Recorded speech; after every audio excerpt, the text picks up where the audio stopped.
Bismillahirrahmanirrahim.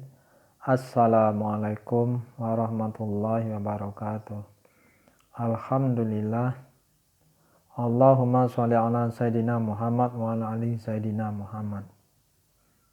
Dalam hidup ini tidak ada orang yang ingin menderita. Tidak ada orang yang ingin sengsara. Semua manusia pasti ingin bahagia. Baik bahagia secara lahiriah maupun secara batiniah. Kalau bisa, kebahagiaan itu bisa mereka bawa sampai ke alam kubur. Ya, kalau seandainya bisa. Dikatakan bahwa manusia yang paling bahagia adalah orang yang memiliki. Nah, siapakah yang tanda-tanda orang yang berbahagia? Di sini dikatakan manusia yang paling bahagia adalah orang yang memiliki hati yang meyakini bahwa Allah senantiasa bersamanya dimanapun dia berada.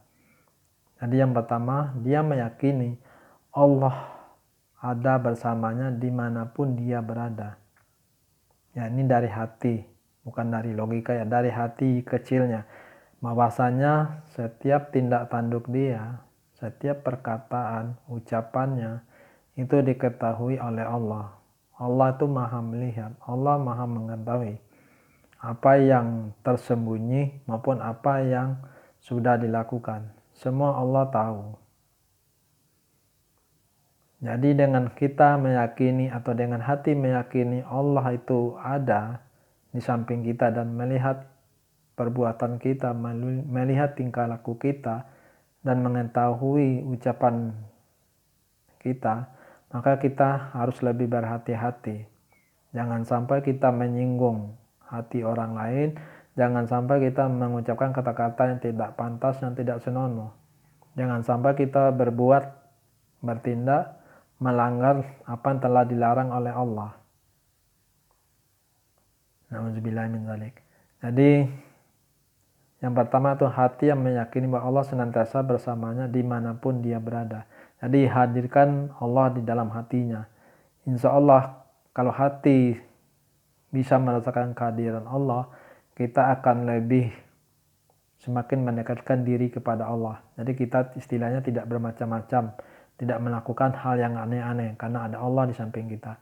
Bagaimana caranya supaya kita bisa menerima sinyal-sinyal dari Allah?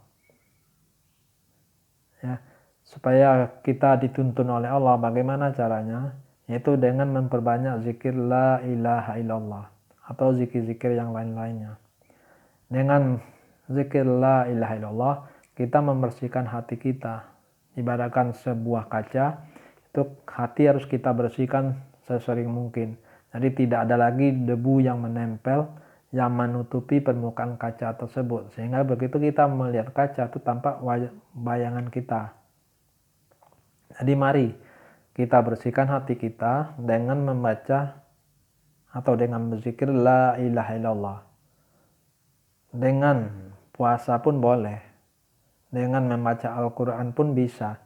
Dengan membaca sholawat pun tidak masalah.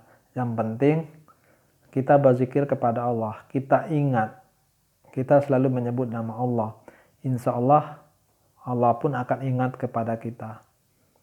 Yang kedua yaitu tanda manusia bahagia, jiwa raga yang sabar.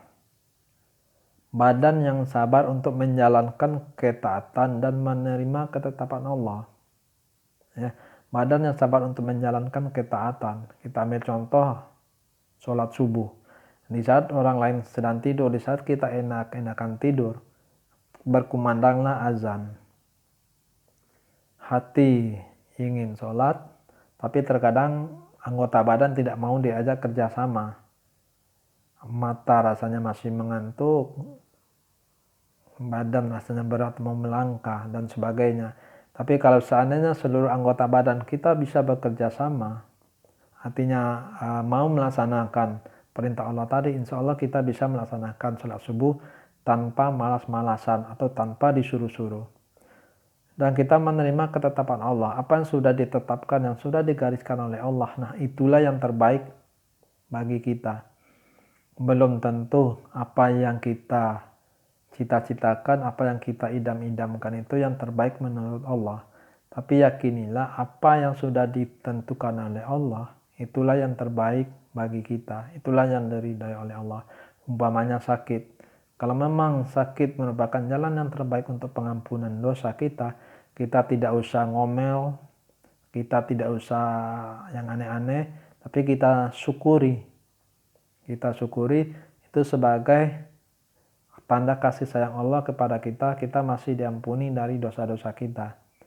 Kemudian yang ketiga, bersifat atau bersikap qanaah, ridho dengan apa yang telah dimiliki.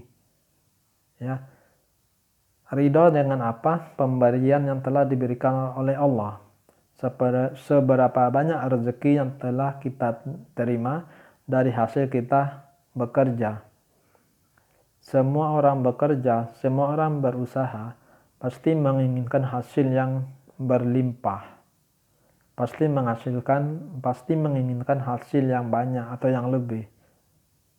Kalau boleh dikatakan bekerja bisa untuk menghasilkan 7 turunan.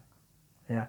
Tapi di sini dikatakan kita ridho dengan apa yang kita miliki yang telah dikasihkan rezeki oleh Allah. Kalau memang gaji kita 1 bulan 5 juta, ya kita ikhlas, kita ridho, memang itulah jatah kita. Kalau memang gaji dan penghasilan kita itu berupa harian, pendapatan harian, itu pun harus kita syukuri. Kalau seandainya waktu gajian ternyata diundur, ya kita harus ikhlas menerima. Mungkin ada suatu hikmah tersembunyi di balik itu. Ya, jadi yang ketiga, bersikap qanaah dengan apa yang dimiliki berupa rezeki dari Allah. Dan kalau kita bisa ridho dengan apa yang telah diberikan oleh Allah, insya Allah hati kita tenang. Hati kita tenang, pikiran kita jadi nyaman. Hidup itu enjoy, hidup itu nyaman. Dulu dapat satu cerita, ya ada orang itu yang gajinya kecil, tapi masih bisa menabung. Nah, maka teman-temannya heran kok bisa. Nah, ternyata yang dipakai itu adalah syukur. Mensyukuri segala nikmat yang telah diberikan oleh Allah. Karena Allah menjanjikan bila umatku bersyukur akan rezekiku, maka akan kutambah nikmatku. Nah, yang dirasakan adalah merasa cukup oleh temannya ini. Bahkan masih bisa menabung lagi. Ya. Jadi itu tanda-tanda manusia bahagia. Yang pertama, hati yang meyakini bahwa Allah senantiasa bersamanya dimanapun dia berada. Yang kedua, jiwa raga yang sabar, badan yang sabar untuk menjalankan ketaatan dan menerima ketetapan Allah. Yang ketiga, bersikap qanaah atau ridha dengan apa yang dimiliki dari bagian rezeki yang Allah berikan kepadanya. Dan tenang hati ketika tiada hal yang biasa dimiliki. Jadi ketenangan hati itulah yang kita harapkan dari semuanya ini. Jadi saya menceramai diri saya sendiri, saya mendakwahi diri saya sendiri, semoga bermanfaat bagi diri saya, merubah saya ke arah yang lebih baik. Semoga tanda-tanda manusia bahagia ini ada di dalam diri saya, dan semoga kita termasuk ke dalam golongan manusia yang berbahagia berdasarkan ciri-ciri ini. Terlebih dan kurang minta maaf. Assalamualaikum warahmatullahi wabarakatuh.